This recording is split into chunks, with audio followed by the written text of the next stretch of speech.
자, 잘 쉬셨죠? 이제 등기 기간과 설비에서 등기 사무 다루는 곳, 등기소가 어떤 곳이 있는지, 그 다음에 등기 사무 다루는 등기관, 등기부까지 나가는데 이 부분은 잘 내진 않습니다. 나오는 데가 정해진 것이 등기부 양식 쪽을 잘 물어봐요. 근데 그쪽은 아직 외울 건 아니니까 나중에 등기부 등본 떼오시거든. 그거 가지고 이해하시면서 아 이거다라고 이해하시면 쉽게 이해가 되는데 보지도 않은 상 설명드리면 어려울 테니까 가볍게 들으시길 바래요. 먼저 등기의 기간과 설비에서 등기소란 말이 따라 붙는데 161페이지에 등기소라는 것은 등기사무를 담당하는 등기 국가기관이 등기소인데 등기소 몇 글자예요? 몇 글자예요? 세 글자죠. 등기소 종류는 세 가지가 있기 때문에 세 글자가 나오는 겁니다. 그래서 등기소는 종류가 지방법원에 속해 있는 등기과도 등기소고 동지원에 속해 있는 등기계도 등기소예요. 그 다음에 이제 현실적으로 등기소라고 명칭 가진 것도 등기소가 되는데 지금은 이게 이제 발전해서 등기국이란 말 씁니다. 뭐라고요? 등기국. 등기과가 올라간 거예요. 승진해서 이제 등기국이란 말을 써요. 법원 따지면 지방법원까지 등기소가 되는 겁니다. 지방법원에는 등기과, 동지원에는 등기계, 지원이라는 얘기는 등기소 출장소예요. 왜 여기는 서울이지만 이제 의정부 지방법원이 있거든요. 아마 의정부 지방법원 고양 지원 그럴 거야 아마. 그럼 고양시까지 의정부 관할인데 고양시 사람들이 왔다 갔다 의정부 멀잖아요. 거기에 출장소 하나 만들어 준 겁니다. 그래서 옛날에는 의정부 지방법원이 북부지방 지원이었었어요. 의정부 지원이다가 승격을 해서 지방법원이 됐고 그 다음에 고양 지원을 만들어 준 거예요. 지원은 뭘로 이해하시면 쉬워지느냐? 출장소. 그렇게 이해하시면 쉬워져요. 근데 지방법원까지 등기소를 인정을 하는데 법원이 세 개가 있죠. 지방법원이 있고 고등법원이 있고 대법원. 고등법원은 등기과가 아예 없어요. 등기소가 될 수 없는 것이고 대법원은 등기과가 있어요. 대법원 등기과는 법률을 제정하는 것이 대법원 등기과지 등기소만 보는 것이 아니다 보니까 지방법원까지만 등기소로 부르는데 지금은 등기과란 말 안 쓰고 등기국이라고 불러요. 승진해서 국이란 말이 나오게 된 계기가 있는데 옛날에는 이제 이 등기소를 설치할 당시 시군구별로 등기소 하나씩 설치했습니다. 근데 문제는 이제 등기사무가 옛날에 수기로 등기부등본 떼준다거나 또는 뭐 등기 신청하러 직접 온다거나 이런 경우가 거의 드물어졌어요. 전자신청하다 보니까 옛날에 등기부 등본들 때 어떻게 되셨나요? 옛날에 전화해서 미리 전화해 놓으니까 3시간 후에 찾으러 오세요. 그럼 찾으러 가가지고서 이만큼 쌓아놓은 데에서 내 거 찾아왔죠. 옛날은 등기소 왔다 갔다 했지만 지금은 인터넷으로 등기부 등본 다 띄고 열람 다 하다 보니까 등기소 갈 일이 없어졌잖아요. 그러니까 그 인원이나 그 규모를 축소시켜 가지고서 합쳐버린 겁니다. 그래서 만들어진 것이 핸드폰만 LTE가 있는 게 아니라 LTE 등기소, 다른 말로 광역 등기소가 만들어지기 시작을 해요. 등기소 합쳐져 버립니다. 인원 규모를 합치겠다는 얘기예요. 그러면 인력이 많이 감소가 되겠네요. 그런 목적으로 만들어진 광역 등기소가 만들어지면서 이제는 등기국이라고 부르게 됐어요. 그래서 각 지역마다 현재 있는 등기소들이 없어지기 시작을 합니다. 없어지면서 통폐합시켜버린 거예요. 뭔 말인지 같이요? 그럼 등기소가 커지겠네요. 합쳐지면서 광역이 됐으니까 이때 등기국이라고 말을 바꿨어요. 그래서 이제 등기국까지를 등기소로 인정하겠다는 것이 내용이다 보니까 법원으로는 어디까지만 지방 법원까지만 등기소가 됩니다. 이게 차이점이고 요 등기소를 관할 등기소라고 부르는데 문제는 예외적으로 여러분 교재 보니까 등기소 지정이라는 말 따라붙은 게 있을 거예요. 그래서 여러분 교재에서 관할 등기소는 등기할 권리의 목적인 부동산 소재지를 관할하는 지방법원, 동지원 등기소를 관할 등기소로 한다. 찾으셨어요? 그럼 지방법원까지가 등기소가 되면서 정해지는데 옆에 써두시면 되겠죠. 앞으로는 이제 등기국이란 말이 만들어지면서 광역등기소가 신설이 됩니다. 그 다음에 이제 관할 위반 등기란 말이 나오는데 이제 관할을 정해지게 되고 가기 전에 이거 마저 설명드리고 밑에 관할의 지정까지 본 다음에 위임까지 본 다음에 설명드릴게요. 이런 식으로 해서 원칙은 하나의 부동산마다 1부동산마다 1등기소가 정해지는 것이 원칙이에요. 요 셋 중에 하나 정해지는 게 원칙이지만 다만 예외적으로 등기소를 지정을 통해 등기소가 정해주는 경우도 있고 위임을 통해 등기소가 정해주는 경우도 있게 됩니다. 여기 두 가지 예외 규정인데 지정이라는 얘기는 하나의 부동산이 여러 곳 등기소 관할에 걸치는 경우에 부동산은 하나인데 여러 곳 걸쳐버리는 경우예요. 예를 들어서 이 걸치는 건 건물만 걸칩니다. 예를 들어서 의정부시하고 노원구하고 붙어있죠. 의정부시 관할법원은 의정부지방법원. 오케이?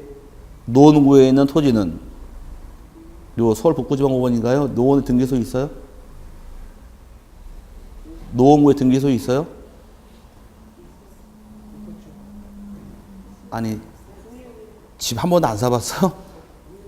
없는 것 같죠? 없다고 가정하고 예를 들어서 여기는 걸치는 것은 건물만 대상입니다. 건물만. 토지는 걸치는 경우가 없어요. 예를 들어서 이 방을 갈라서 이쪽은 의정부시에 있는 토지, 이쪽 의정부시 토지, 이쪽은 노원구의 토지가 됩니다. 그 의정부시와 노원구 토지는 관할을 걸치는 경우가 없다는 얘기예요. 그럼 의정부시에 있는 토지 관할 등기소는 어디고? 의정부에 있는 등기소가 관할이 될 것이고 노원구의 토지는 노원구 안에 있는 토지가 등기소가 관할 등기소가 되겠죠. 각각 하면 좋은데 문제는 건물을 지을 때 건물을 걸쳐 지은 경우 이 건물의 관할 등기소가 어디냐요. 그럼 하나의 건물이 두 곳에 걸쳐버렸네요. 이해 갔어요? 그럼 의정부로 가실래요? 노원으로 가실래요? 아무데나가 아니라 이때는 지정권자가 있는 거예요. 이때는 지정권자가 상급법원장이 지정을 해주게 됩니다. 누가 지정해 준다고요? 상급 법원장이 지정을 해주게 되면 그 지정받은 등기소가 관할권을 갖는 것이 예외 규정이에요. 그럼 이 건물 주인이 A일 경우에 A는 의정부로 갈지 노원인지 모르죠. 이제 이 두 개의 등기소를 관장하는 상급 법원장이 있습니다. 그럼 상급 법원장에게 어디가 등기해야 됩니까? 라고 지정 신청을 하게 돼 있어요. 그럼 그 상급 법원장이 노원에 가서 하시오라고 지정을 딱 해주게 되면 이 관할 등기소 노원으로 지정되는 겁니다. 이게 지정권인데 지정권자가 누구라고요? 빨리 외치세요. 상급법원장인데 이게 상황에 따라 바뀌어요. 상급법원장의 개념은 등기소와 등기소가 틀린 경우가 있어요. 등기소와 등기소 틀린 경우는 고유의 상급은 지방법원장이 지정하는 것이 관할이에요. 그럼 예를 들어서 여기는 지방법원이 틀리니까 의정부에 있는 토지하고 포천시는 둘 다 의정부 지방법원 관할이거든요. 그럼 의정부랑 포천에 걸치게 되면 의정부 등기소, 포천 등기소 서로 관할이 다르죠. 예를 들어 그 두 개 등기를 관장하는 지방법원장이 같을 경우는 의정부 지방법원장이 지정하는 등기소 관할권 갖는 것이 예외 규정이에요. 그럼 등기소가 틀린 경우 누가 지정하더라? 지방법원장이고 여기는 의정부 지방법원, 노원은 아마 서울 북부지방법원일 겁니다. 바로 옆에. 그럼 여기는 의정부 지방법원하고 서울 북부지법이 다르죠. 고위의 상급법원장은 서울 고등법원장이 지정권자가 되는 거예요. 그럼 지방법원 다른 경우는 누가 지정하시고? 고등법원장이 지정하게 돼 있고 고등법원 다른 경우는 경기도하고 충청남도랑 건물을 걸쳐 짓게 되면 평택이랑 아산이랑 건물을 걸쳐 지었습니다. 평택은 경기도죠. 서울 고등법원 관할. 아산은 충청남도는 대전 고등법원 관할이니까 고등법원 다른 경우는 그 상급은 대법원장이에요. 지정권이 올라갑니다. 그럼 등기소와 등기소가 틀린 경우는 고유의 상급은 누가 지정하게 돼 있고 지방법원장이 지정하는 것이 관할 등기소가 되는 것이고 지방법원 다른 경우는 고유의 상급은 고등법원장이 고등법원 다른 경우는 고유의 상급은 대법원장이 지정하다 보니까 상황 따라 바뀌는 거예요. 그래서 상급법원장의 개념은 정해진 자가 아닙니다. 감 잡았어요? 다시 등기소와 등기소가 틀리더라. 누가 지정하시고 지방법원장이 지방법원 다르더라. 누가 지정하더라? 고등법원장이 고등법원 다르더라. 대법원장이 지정하다 보니까 항상 불일치가 발생한 고위의 상급이에요. 그래서 이게 그 뜻인데 여기가 문제가 나오게 되면 답이 문제 지문에 깔려 있어요. 깔려 있다 보니까 겁먹지 마세요. 어떻게 나오느냐? 잘 들으실 것. 서울 동부지방법원의 송파등기소와 서울 중앙지방법원 안에 강남등기소에 건물을 걸쳐 지은 경우에 그럼 서울 동부지방법원, 서울 중앙지방법원, 지방법원 서로 틀리죠? 고유의 상급은 서울 고등법원장이 지정한 등기소 관할권을 갖기 때문에 이 지정권자 문제는 시험 지문에 답이 들어가 있어요. 왜냐? 서울 송파가 어디 있는지 아는 사람은 다 알아요. 관할법원 어딘지 다 알고 있는데 저 제주도 마라도에 살면서 한 번도 육지 안 올라와 본 사람은 송파가 어디 처박혔는지 모를 수가 있잖아요. 그럼 이런 지역적인 문제는 지역 편차에 따라서 득이 되고 피해될 우려가 있다 보니까 지역적인 문제 못 내게 돼 있어요. 그러니까 너무 부담 갖지 마시고 진정권자가 지금은 상급 법원장인데 상황 따라 바뀔 수가 있다 정도만 세분하시면 되어서 여러분 교재에서는 상급 법원장만 이해하시면 되고요. 그래서 상황 따라서 밑에 지적권자가 지방법원장, 고등법원장, 대법원장 그 뜻 이해 갔어요? 등기소가 틀린 경우 누가 지정하고? 지방법원장이. 지방법원 다른 경우는 고등법원장이. 고등법원 다른 경우는 대법원장이 지정권자다. 그래서 3명이 나와 있는 것이 그 뜻이 되는 겁니다. 한번 잡았죠? 그 다음에 관할의 위임이란 말이 또 예외규정인데 위임이란 얘기는 교통사정 등 또는 등기사무 업무 처리상 관할 등기소가 아닌 것이 편할 때에는 일단 관할 등기소가 아닌 것에 등기사무 맡길 수가 있어요. 해처리해달라고. 요거의 위임인데 위임하는 것은 요거는 대법원장이 위임권을 가지고 있게 됩니다. 근데 나중에 이제 권한받은 자가 권한권자를 외우게 되면 대부분 다가 대법원장이 많아요. 대부분 다 누가 많다고요? 대법원장이 많습니다. 그럼 대법원장 많은 걸 시험에 낼까? 대법원장이 아닌 걸 낼까? 아닌 걸 내다 보니까 얘는 무슨 색깔이고 노랑 색깔이고 얘는 하얀 색깔로 쓴 거예요. 그럼 대부분 다 누가 많더라? 빨리 외치세요. 권한은 대법원장 권한이 많아요. 대법원장 권한이 많다 보니 대법원장을 외우는 게 아니라 대법원장이 아닌 걸 외우는 거예요.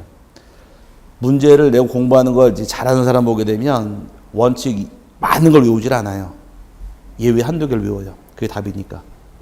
나중에 옛날에 우리가 500원 내고서 두더지 막 따라잡을 때 망치로 막 두들겨 팼잖아요. 가만히 있는 걸 두들겨 팼어요? 튀어 올라오는 걸 두들겨 팼어요? 튀어 올라오는 걸 두들겨 팼죠? 그게 답이니까. 공부할 때 항상 원칙이 100개가 예외가 하나다. 답은 그 예외가 답이란 얘기예요. 공부할 때 그걸 잘 캐치하는 게 요령이에요, 요령. 다만 이런 경우는 그러하지 아니하다. 그런 걸 빨리빨리 캐치하는 거예요. 그게 공부할 때 요령이에요. 무슨 말인지 아시겠죠? 원칙이 있으면 예외가 있고 그 예외가 주로 답이 되기 때문에 그걸 잡아내는 것이 공부가 됩니다. 오늘 올해 등기법에도 예외 규정을 가지고 답을 2개를 만들었어요. 아주 쉽게 나왔는데 그거 알고 있는 사람은 다 잡아냈고 모르는 사람은 다 그 말이 그 말 같았는데 알고 나면 아무것도 아닌 문제를 다 틀렸더라고. 그러니까 항상 사회법이다 보니까 원칙이 있으면 또 뭐가 있어요. 예외가 따라오다 보니 예외 있다는 것만 잘 참고하시면 문제 풀어요. 어쨌든 이런 식으로 원칙은 이렇게 정해지는 게 원칙이고 요게 예외다요. 이렇게 등기소가 정해지게 되면 정해진 등기소 등기를 하게 되어 있는데 이 등기소를 위반했을 때 요거를 다른 말로 관할을 위반했다고 부릅니다. 참 중요한 말인데 관할 위반이란 말은 여러분이 계신 곳이 노원구죠. 그럼 여러분 등기를 노원구에 신청을 해야 돼요. 근데 의정부시 놀러 왔다가 등기 신청을 의정부 등기소 신청해버린 거예요. 그럼 어디에 등기할 것을? 노원에 등기할 것을 신청한 데가 어디예요? 의정부죠. 여기 등기소가 잘못된 거를 다른 말로 관할을 위반했다고 불러요. 그럼 관할을 위반하게 되면 해당 등기소가 노원으로 와야겠네요. 그럼 등기관 접수를 받을까 안 받을까? 등기관이 가만히 보니까 의정부 등기관이 딱 열어보니까 요거는 관할이 의정부가 아니라 노원이에요. 잘못됐죠? 접수를 받을까 안 받을까? 괜찮아 우리끼리인데 뭐. 하나 둘 셋. 나도 말 안 할래. 기분 나빠서. 접수를 받을까 안 받을까? 한번 틀려보세요. 받을 것 같아요? 안 받을 것 같아요? 접수는 무조건 받아야 돼요. 접수는 무조건 받은 다음에 관할이 틀렸죠? 그 다음에 각하가 들어가는 겁니다. 그러면 관할을 위반했을 때에는 접수는 일단 받아야 돼요. 접수를 거부할 권한이 없어요. 원칙은. 접수 받은 다음에 등기 못하는 것을 뭐라고 부르느냐? 각하라고 부릅니다. 앞으로. 뭐라고요? 각하. 각하란 말이 상당히 어려운 말인데 각자가 한자로 떨어뜨릴 각자에다가 하자가 아래 하자예요. 각하란 말이 좀 어려운 말인데 각자가 뭐라고요? 떨어뜨릴 각자의 하자가 아래 하자예요. 등기 신청이 들어온 경우에 등기가 접수를 받았네요. 서류를 받아 책상에 등기사무를 처리할까 이렇게 심사를 하다가 이건 관할이 의정부가 노원이죠. 그럼 서류를 책상 밑으로 집어 던지는 걸 뭐라고 부르더라? 각하라만 쓰는 겁니다. 각하는 등기 신청 들어온 경우에 등기를 못 해주는 사유를 통틀어 뭐라고 부르냐? 각하라고 불러요. 법원에다가 소송을 제기했더니 법원에서 이건 소송거리가 아니더라. 그럼 뭐라고 불러요? 그때는 소송을 기각 결정했다 그러잖아요. 뭐라고요? 기각. 받지도 않는 거예요. 소송거리가 안 되니까. 이해 갔어요? 그거는 기각이라는 말 쓰는 겁니다. 접수받은 다음에 그 법원이 판사가 이걸 검사가 쭉 봐요. 이거를 소송으로 해결할 문제인가 아닌가. 소송으로 해결할 문제가 아닌 경우는 이거는 돌려보내는 거예요. 이걸 기각이라는 말 쓰듯이 각하란 말은 등기 신청 들어온 사항을 등기관이 거부하는 처분을 통틀어서 각하라고 불러요. 그럼 각하를 해야 되는데 문제는 등기관이 모르고 실행을 해버렸어요. 그럼 실행했다는 얘기는 등기해서 안 될 거 실행했다는 얘기입니다. 이때 어떻게 할 것이냐 문제예요. 실행해버린 경우에 묻지도 않고 따지지도 않고 등기관이 직권말소해버립니다. 어떤 경우 효과를 인정하지 못하기 때문에 직권말소하는 것이 등기관의 역할이에요. 그래서 여러분 교재에서 그 효과란만 나올 겁니다. 세 번째 칸에 관할 위반 등기에 차려졌어요. 세 번째 칸 박스에서 넘기지 마시고 세 번째 의 관할 등기소 관할 위반 등기란 말 나와 있잖아요. 맨 위에 세 번째 칸 못 찾으시는구나. 관할 위반 등기에 여기 세 번째 칸 하나 둘 세 번째 칸 찾았어요? 그럼 신청 들어온 경우 접수는 받아라 말아라? 받아야 돼요. 받고 나서 등기를 못 해주는 사이 각하를 빠져가는 게 순서라는 얘기예요. 오케이? 근데 문제는 등기해서 안 될 게 밑에 실행이 돼버린 경우는 무효다 유효다? 무효 등기입니다. 효과 인정할 수 없다라는 것이. 그래서 직권으로 말소한다 그 뜻이에요. 감 잡았어요? 여기까지가 이제 등기에서 지정의 얘기고 밑에 관할의 전속이란 말이 나와 있는데 이제 관할의 전속이란 말을 안 쓰고 이제는 관할의 변경이란 말을 씁니다. 관할의 뭐라고요? 변경. 이제 이게 똑같은 말이 전속이란 말 썼는데 옛날 말로 지금은 변경이라는 말을 써요. 관할의 변경이라는 얘기는 쉽게 얘기해서 등기소가 바뀌는 거예요. 뭐가 바뀐다고요? 등기소가 바뀌는 거를 관할의 변경이라고 부릅니다. 그럼 등기소가 변경 생기는 걸 의미하더라 이렇게 간단히 이해하시는데 등기소의 변경을 관할의 변경이라고 불러요. 그럼 등기소가 바뀌는 경우는 행정구역이 변경이 생기는 경우가 있더라. 행정구역의 통폐합동을 통해서 변경이 생기는 경우도 있고 등기소가 새롭게 신설되는 경우도 있더라요. 반대로 등기소가 폐지가 됩니다. 아까 분명히 제가 LTE 등기소 다른 말로 광역 등기소가 만들어지면서 등기 합쳐버린다 그랬습니다. 몇 개 등기소 없어지겠네요. 그럼 폐지가 되면서 바뀌는 경우가 있는 것이고 그 다음에 등기 사무를 위임한다거나 위임에 해지 등이 발생하게 되면 이때는 등기소 바뀌게 됩니다. 그럼 만약에 요 토지에 대해서 종전에 관할 등기소가 A 등기소였습니다. A 등기소 있다가 이제 광역 등기소가 만들어지면서 등기소 합쳐지겠죠. 합치면서 이 등기소가 신관할이 만약에 비등기소로 바뀌게 되면 그럼 옛날 이 토지의 등기소가 옛날은 어디였었고 A 등기소였는데 이제는 관할이 바뀐다거나 또는 행정구역이 통폐합 생기다 보니까 등기소 바뀌었어요. 어디로? B 등기소로. 이렇게 등기소 바뀌는 것을 관할의 변경이라고 부르는 거예요. 그럼 앞으로는 이제 이 부동산의 관할 등기소가 A가 아니라 비등기소네요. 그러다 보니까 A 등기소에서 등기부하고 관련된 각종 서류 등을 싹 넘겨주는 겁니다. 그럼 여기 끝난 거예요. 그럼 넘겨받는 등기소 입장에서는 해야 될 각종 등기를 직권으로 등기 실행하면 끝나는데 이건 문제 나오는 게 아니니까 간단히 그냥 관할의 전속, 다른 말로 관할의 변경이란 무엇이 바뀌는 거? 등기소가 바뀌는 것을 관할의 변경이라 한다. 이렇게 이해하시고 등기소가 바뀌는 경우는 행정구역이 바뀐다거나 또 등기소를 신설한다거나 폐지하는 경우 또는 관할을 위임했다거나 위임이 해지가 되는 경우에는 관할의 등기소가 바뀔 수가 있고 바뀌는 경우는 등기부등을 넘겨주면 끝난다 이렇게 이해하시면 되는 겁니다. 별로 어려운 내용은 아니죠. 여기 시험에 낼 건 아니니까 간단히 개념만 좀 이해를 하시길 바라고요. 나머지 시험에 나올 건 아니니까 특징은 생략합니다. 넘어가서 등기사무 정지란 말이 나오는데 여기 말로만 갈게요. 등기사무는 정지하지 못한다고 원칙이에요. 등기사무가 정지가 돼버리면 부동산 거래할 수 없으니까 정지는 안 돼요. 계속해야 돼요.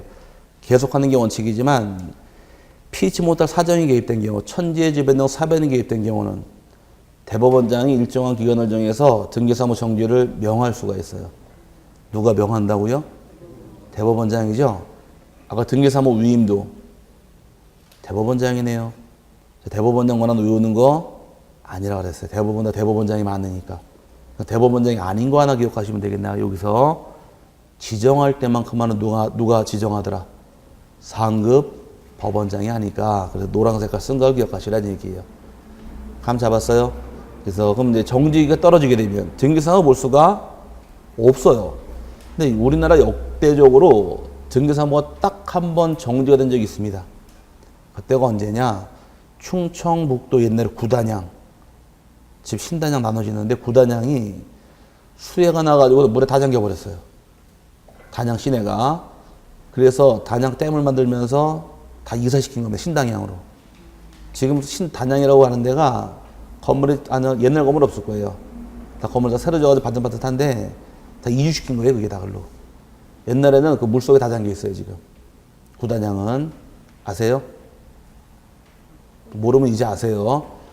옛날 단양 구단양이 비만 오면은 물에 잠겨버리다 보니까 그 단양 사는 사람을 위로 올린 거예요. 올려 이주시키고 강제로. 그 다음에 거기를 다 댐을 만들어서 밑에 다 가라앉았습니다. 근데 비가 많이 오다 보니까 등기소가 물에 잠겨버렸어요. 그 등기소는 어떻게 볼 거야? 그러다 등기소 정지 한번 떨어진 적이 있습니다. 그 천재지변 사정이 있을 때만 정지를 명하는데 우리나라는 딱 한 번밖에 없어요. 그래서 정지는 그냥 간단히 이해하세요. 누가 명하는지만 이해하시면 돼요. 대법원장이고 정지가 떨어지게 되면 등기사항을 볼 수가 없게 돼 있어요. 설령 등기사항을 봤다. 그 등기는 절대 무효입니다. 효과 인정할 수 없게 돼 있어요. 그 등기관이 직권으로 발소하기 때문에 여러분 교재에서 전쟁, 천재지변 등 사변이 발생한 경우에 대법원장이 일정한 기간을 정해서 정지를 명할 수가 있더라요. 그러니까 마찬가지죠. 신청 들어온 경우 접수는 받아라 말아라. 받아야 돼 일단. 받은 다음에 각하하는 게 원칙이지만 설령 실행해 버린 경우도 당연 무효로 직권 말소해 버립니다. 여기 뭐 정지권자만 이해하시면 될 것 같고요. 그 다음에 이제 여기까지 등기소에 관한 설명이고 그 다음은 등기소에서 근무하는 등기관. 여기도 지금은 거의 안 내니까 개념만 이해하세요. 등기관. 자, 등기관이라고 불리는 자가 누구냐? 이게 문제인데 등기소에 가게 되면 등기 공무원들이 굉장히 많아요. 공무원 굉장히 많은데 그 많은 공무원 등을 다 털어 부를 때를 법원직 공무원이라고 부르고 왜 등기사무를 담당하는 것이 법원이니까. 근데 법원직 공무원 중에서 등기사무를 담당하는 공무원을 따로 부를 때가 등기관이라는 말 씁니다. 등기관은 일정 자격이 있어야 돼요. 자격이 있다 보니까 밑에 박스에 법원 서기관, 등기사무관, 등기주사, 등기주사부 찾으셨어요? 이거 4명 중에서 등기관의 경우는 4명 지정받게 되는데 법원에 근무하는 법원 서기관이란 자가 있고 등기소에 근무하는 등기사무관, 그 다음에 등기주사, 등기주사부 중에서 요 4명 중에서 지방 법원장이나 동지원장이 지정한 자가 등기관입니다. 등기관의 자격은 서기관, 사무관, 주사부 중 지정받는 게 내용이에요. 내용인데 급수로 따져보게 되면 서기관이 4급 공무원, 5급, 6급, 7급 공무원을 지칭하게 됩니다. 근데 이 명칭 쓰지 말라 그러지만 아직도 법에 남아있다 보니까 서기관부터 주사부까지 4급부터 7급까지만 등기관의 자격이 있어요. 등기관이 상당히 고위직이에요. 공무원이 몇 급까지 있다고 배웠어요, 통상? 9급까지 있다고 배웠죠? 뭐 10부터 만들었다고 얘기를 하는데, 뭐 9급까지 통상적으로 보는데, 1급을 부르는 말이 있습니다. 1급을 뭐라고 부를까? 1급 공무원을 쓰지 마시고 상식으로 잊어버리세요. 술안주로. 1급 공무원을 관리관이라고 불러요. 관리관. 차관은요? 차관은 임명직이다 보니까 급수가 없어요. 1급이 관리관이고 2급이 이사. 이사관이라는 말 쓰는데 이사관이 2급 공무원이고 부이사관, 다른 말 이사보예요. 이사보가 3급 공무원, 4급이 서기관, 5급이 사무관, 6급이 주사, 7급이 주사보까지 7급이에요. 8급은 들어보면 기억날 겁니다. 아마 예전에 드라마나 뭐 이런 거 보게 되면 저기 산골마을 사는 개똥이는 국민학교도 안 나왔는데 공무원 시험 봐서 면석이하고 앉아있어 그렇게 얘기할 거예요. 면석이 동석이 들어봤어요? 면석이란 말? 못 들어봤어요? 들어보셨어요? 그 서기가 8급이에요. 면서기가. 가면 이제 동사무소 가면 서기라고 써 있어요. 여기 명찰에. 서기 이름 써 있는데 그 서기가 8급 공무원이고 그 9급이 서기보란 말이 있어요. 근데 이 등기관 자격은 4급부터 7급까지만 정해지게 돼 있고 급수를 초과한다거나 미만은 등기관 자격이 없습니다. 이 4명 지정받게 돼 있는데 그럼 등기소에도 등기소장은 있더라요. 경찰서에 가면 누가 있고 경찰서장이 있고 소방서에 가면 소방서장이 있고 동사무소 가면 동장이 있고 이사무소는 동네 이장이 있잖아요. 아닌가? 있죠? 그럼 등기소 가면 등기소장이 있을까 없을까? 등기소에 등기소장. 다시 해야 돼 처음부터. 그러면 경찰서에 가면 누가 있고 경찰서장이 있고 소방서 가면 소방서장이 있고 동사무소는 동장, 이사무소는 이장, 등기소는 등기소장. 또 하자고 없어 그러면 자 등기소장이 있는 등기소장은 서기관, 사무관 이 2명 중에서 등기소장이나 또는 등기과장으로 보직을 발령을 받게 되면 당연 등기관이에요. 그럼 행정고시 패스해서 서기관, 사무관 됐는데 너가 말단 등기관 해라 그러면은 이거 그만두라는 얘기 아닌가요? 그러니까 소장으로 앉히는 겁니다. 즉 옛날에는 제 후배가 변호사인데 지금 변호사 LIG 쪽에 있다가 그만두고서 지금은 우정사업본부 들어가 있는데 특채로 공채로 들어갈 때 6급 주사.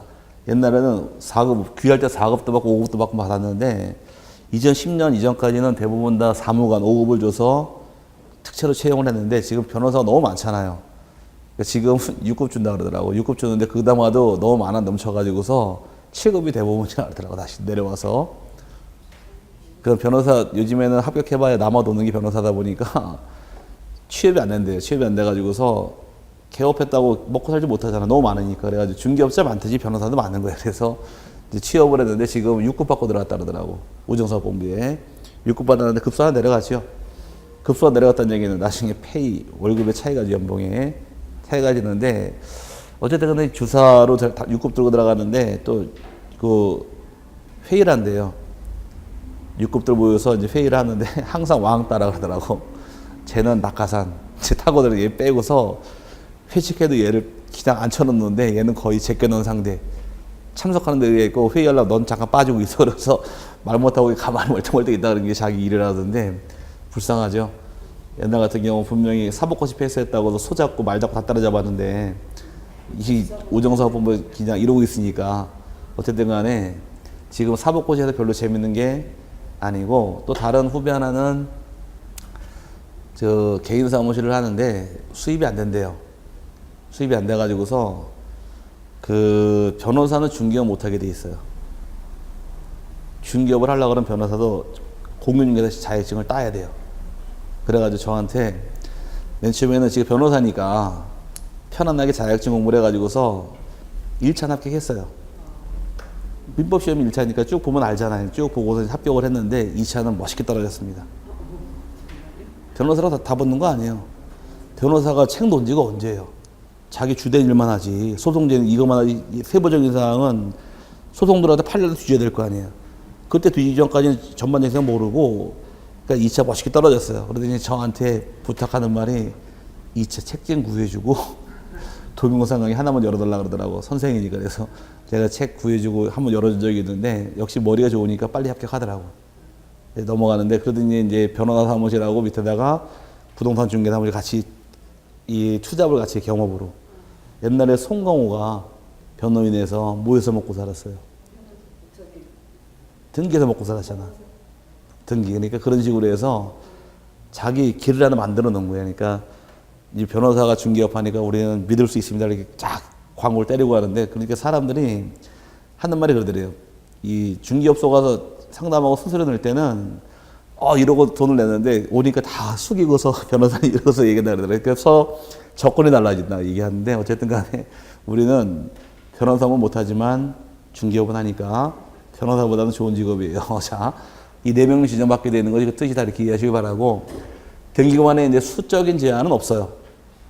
등기관은 몇 명도 된다 이런 규정은 없고, 등기 사무량을 감안해서 등기 사무량이 많을 경우 등기관도 많이 있고, 사무량이 적은 경우는 등기관도 몇 명 안 됩니다. 근데 등기소장은 실제로 등기사무는 안 봐요. 등기사무는 안 보고, 등기소장은 등기관들을 관리 감독하는 입장이 소장 역할이다 이렇게 간단히 이해하시면 되고요. 등기관은 업무인데, 등기관이 된 경우에 등기관은 등기사무를 담당하는 것이 등기관의 업무입니다. 등기사무는 등기관 스스로가 독자적으로 혼자서 결정을 하고 혼자서 처리하며 마지막 책임까지도 등기관이 부담하는 것이 이게 등기관의 업무예요. 등기사무만큼만은 등기소장이 이래라 저래라 명령할 수가 없게 돼 있어요. 그럼 등기사무는 일단 등기관이 다 혼자 결정하고 혼자 처리하며 책임까지 등기관이 부담하는 것이 등기관의 역할입니다. 등기사무에 대해서는 등기소장이 이래라 명령할 수는 없게 돼 있어요. 그럼 등기사무 담당할 게, 이 등기사무는 아까 우리 순위 따질 경우에 같은 구에 실행한 등기는 뭐가 빠른 게 우선이고, 같은 거는 순위번호, 다른 거는 접수번호. 기억나세요? 그 등기의 생명은 먼저 실행했느냐 나중에 했느냐 이 순서에 따라서 권리관계가 엄청난 침해가 들어옵니다. 여러분이 전세권자, 제가 저당권자인데 여러분이 1순위고 제가 2순위면 여러분이 배당받아가고 남은 찌꺼기를 제가 받아오는 거예요. 근데 등기관이 저를 먼저 실행해줘버리면 순서가 뒤바뀌어버리게 되면 엄청난 피해가 생길 거 아니에요.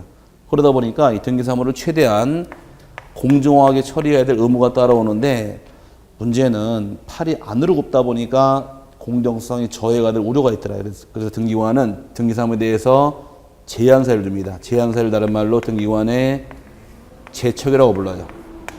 제척은 등기관이 등기사무 처리 시에 혼자 결정하되 자기랑 일정한 관계 있는 자, 그 자가 등기 신청을 하면 혼자 등기사무 처리할 수 없게 묶어버립니다.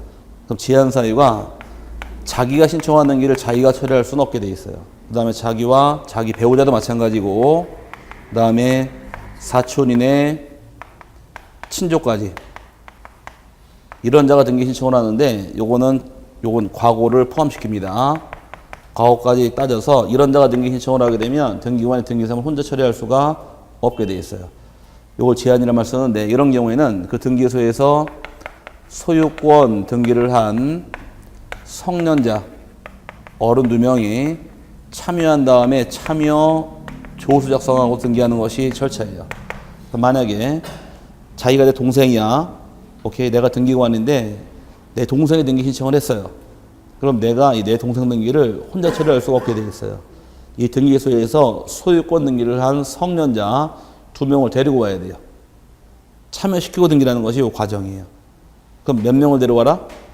2명인데 어떤 자가 신청할 때 자기가 신청한다거나 또는 배우자가 등기 신청했다거나 몇 촌? 4촌 이내 친족이 신청하게 되면 데리고 와라요. 이해 갔어요? 근데 과거를 포함시킨대요? 제외시킨대요? 포함시킨대요. 친척은 혈족이 있고 인척이라는 게 있는 거예요. 형제는 피를 나눴죠? 근데 배우자 같은 경우는 피를 나눈 게 아니잖아요. 사람이 만나서 친척 만나주신 거 아닌가요? 장인장모도? 그럼 피가 섞인 게 아니다 보니 이런 친척을 인척이라고 불러요. 그럼 다 포함시켜서 데려오라는 얘기예요. 그러면 내가 등기 신청으로 온 경우 2명 데리고 와야겠네요. 나도 말 안 할래. 혹시 싸우고 왔어요? 학원 올 때? 전부 다 심통맞은 얼굴만 하고 계셔. 재밌게 대화가 돼요. 대화가. 이제 10분 남았어요. 자, 여기까지만 하고 끝날 거예요. 우리가 9주 나오거든요. 지금 11월, 12월이. 한 번은 쉴 거예요. 한번 나중에. 싫어요? 한 번은 12월 말에 한번 쉴 겁니다. 12월 29일인가 30일인가 한번 5주 나와서 한번 쉬게 돼 있어요. 좋겠죠? 네, 어쨌든 간에 자, 그 배우자가 온 경우 등기 2명 데리고 와야 돼요. 그럼 이혼한 전처가 오게 되면 2명 데리고 와야 될까? 데리고 올 필요 없을까? 이혼한 전처. 과거를 포함하니까 데리고 와야 돼요. 그럼 법적으로 사실혼 배우자는 사실혼 배우자가 다른 말로 뭐라고 부를까? 첩처. 사업은 2명 데려올까 안 데려올까? 그건 안 데려와요. 호주에 나오질 않으니까. 근데 누구가 더 가까워요? 이혼한 전처가 더 가까워요? 첩이 더 가까워요? 누구 때문에 이혼했어요? 첩 때문에. 이게 법률의 모순이에요. 어쨌든 간에 배우자가 이혼한 전처도 대상이 됩니다. 그럼 생질은 데려올까 안 데려올까? 생질이 누구예요? 생질. 친조카를 생질이라고 부르잖아요. 요번 설날 때 가족 관계자 한번 떼봐요. 자, 친조카를 생질이라고 부르고, 생질. 그 다음에 그 조카 며느리를 질부란 말 쓰잖아. 질이 조카예요, 조카. 그래서 질부란 말이 누구예요? 조카 며느리를 질부라고 그러잖아요.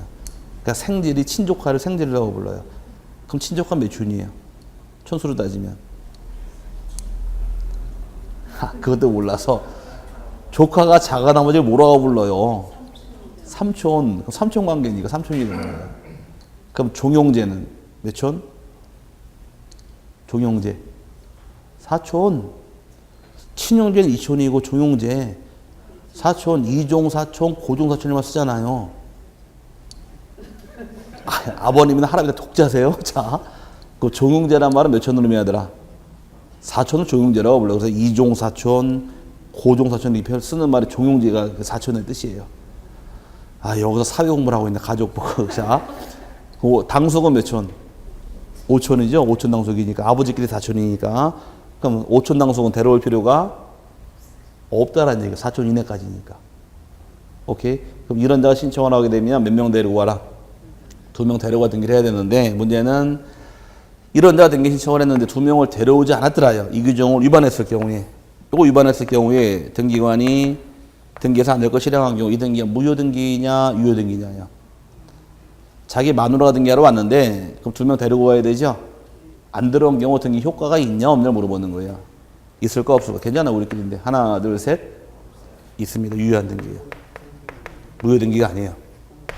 그럼 시험에 나올 때는 등기관이 누가 됩니까? 이걸 물어보는 거 아니고, 그 다음에 등기관 제척이 몇 촌까지면 이거 물어보는 게 아니고 이거 물어봐요. 등기가 제척 규정을 위반한 경우에 그 등기가 효과가 있느냐 없느냐.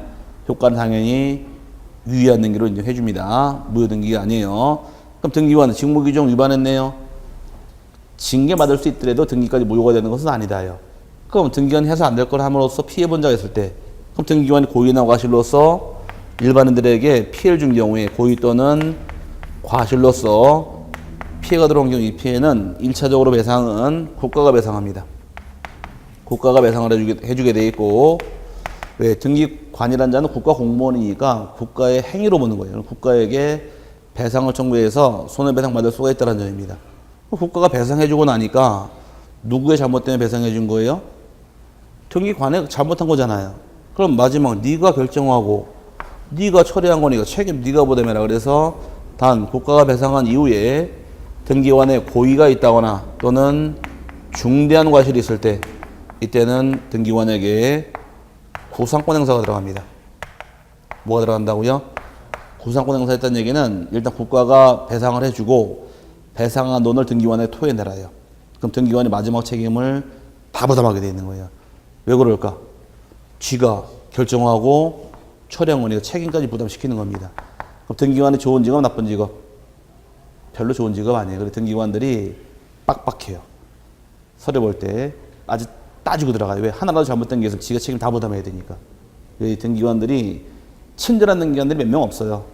옛날엔 심지어 등기 신청을 딱 갔는데 등기 딱 봐요. 보고서 심사를 막 하다가 등기할 게 아니죠.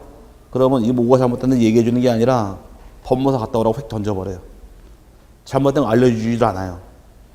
그럼 지금 인터넷에 정보 공개가 되니까 어떻게 해가라고 쭉 순서가 쭉 나와 있지만 옛날 같은 인터넷이 거의 없을 당시에는 뭐가 잘못된지 알아야지 고쳐갈 텐데 그냥 갔다 와라요. 그러면 우씨 한몫 따지고 싶 멱살 잡고 싶지만 그랬다가는 좀 있으면 누가 와요? 방망이 차고 경비원 오죠? 그러니까 그러지도 못하고 그러니까 나중에 법무사 통해가지고 어쩔 수 없이 해주세요. 수수료를 낼 수밖에 없는데 지금은 너무 좋아진 거 아니에요?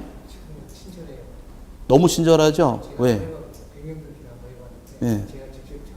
친절할 겁니다. 다 알려줄 거예요. 왜? 그래, 안 그랬다가는 그 이름 그거 가지고 거기다 집어넣고 거기다 인터넷 올리기 시작해 징겨 먹으니까 인사고과에 문제가 생겨요. 그러니까 굉장히 친절히 잘해줘요. 그러니까 모를 때 가가지고서 들이미는 거예요, 그냥. 대충 써가지고 서로 들이밀어요. 밀어놓고서 뭐가 잘못인지 알려주세요. 그러면은 쪽지에다가 다 알려줘요. 그럼 그대로 하시면 법무사 수수료는 기본적으로 줄여요. 그러니까 아파트 하나 사서 등기할 때 보통 싸게 내면은 한 50에서 100만 원까지 수수료 나간다고 보시면 맞아요. 법무사 수수료가. 눈 안 보이게 나가는 게. 근데 그걸 내가 한다 그러면 수수료 거의 세금밖에 안 내요. 그만큼 돈이 주니까 등기법은 나중에 모르시면 대법원 인터넷 등기에서 1호수 딱 들어가가지고서 등기 절차만 딱 누르면은 첫 번째 어디 가는지 두 번째 어디 가는지 쭉 절차가 나와요. 그대로만 딱 해가지고서 매도인 소리만 딱 가지고 있다가 등기 딱 하면은 최소 50만에서 많이 100만 원까지 수수료 낼게요. 그러니까 등기 한 건만 집 사서 나중에 하시더라도 우리 학원 1년치 수강료는 빠진 거예요. 아닌가? 등기도 접근도 못했지만 배운 다음에 한번 해보면 이거 아무것도 아니라는 얘기예요. 보통 변경 등기나 말소 등기할 때 들어가는 비용이 한 지금 저당권 등기했다가 말소할 때 6,000원 20% 7,200원 들어가요. 순수한 세금이. 근데 법무사 맡기면 최소한 한 15만 원 받을걸? 얼마가 들어가는데? 7,200원밖에 안 들어가는데 지네 인건비 따져가지고 한 15만 원 받아요. 싸게 받는 게. 그럼 내가 할 줄만 알면은 할 때마다 뭐 몇십만 원씩 버는 건 일도 아니니까 간단히 여기 참고하시면 되고요. 여기까지가 어쨌든 간에 등기관의 업무입니다. 그래서 여러분 교재에서 업무의 제한 나오셨나요? 등기관 밑에 업무 제한 보니까 등기사무는 의의부터 볼게요. 등기사무 독립적으로 등기사무를 처리하는 자가 등기관이다. 자기 책임하에 등기를 처리하게 되어 있고 마지막 책임까지를 등기관이 부담하더라. 등기사무처는 등기관이어야 돼. 등기소장 지시를 받아라 말아라. 지시받는 거 아니라고 그랬습니다. 혼자 결정한다고 그랬어요. 근데 업무처리 제한사에는 자기가 등기 신청했다거나 배우자가 신청했다거나 사촌인의 친족이 신청한 자가 등기 신청을 하게 되면 그 등기소에서 소유권 등기를 한 성년자 2명 이상의 참여가 있어야 한다. 들어본 기억나세요? 2명을 데리고 와야 등기할 수 있는데 이 규정을 위반하게 되면 효과는 무효다, 유효다? 유효하게 처리해야 돼. 배우자는 과거를 포함하지 않아요. 포함해 배우자가 끝난 후에도 같다예요. 그 다음에 재정보증이라는 말 따라보는데 법원 행정처장 입장에서는 등기관에게 책임을 무겁게 하기 위해서 재정보증인 내세우도록 법이 개정을 해버립니다. 이쪽에서 여기서 자 고의나 과실로 피해가 있다. 누가 배상한대요? 1차로? 국가가 배상을 하죠. 배상한 이후에 중과실이 있대요.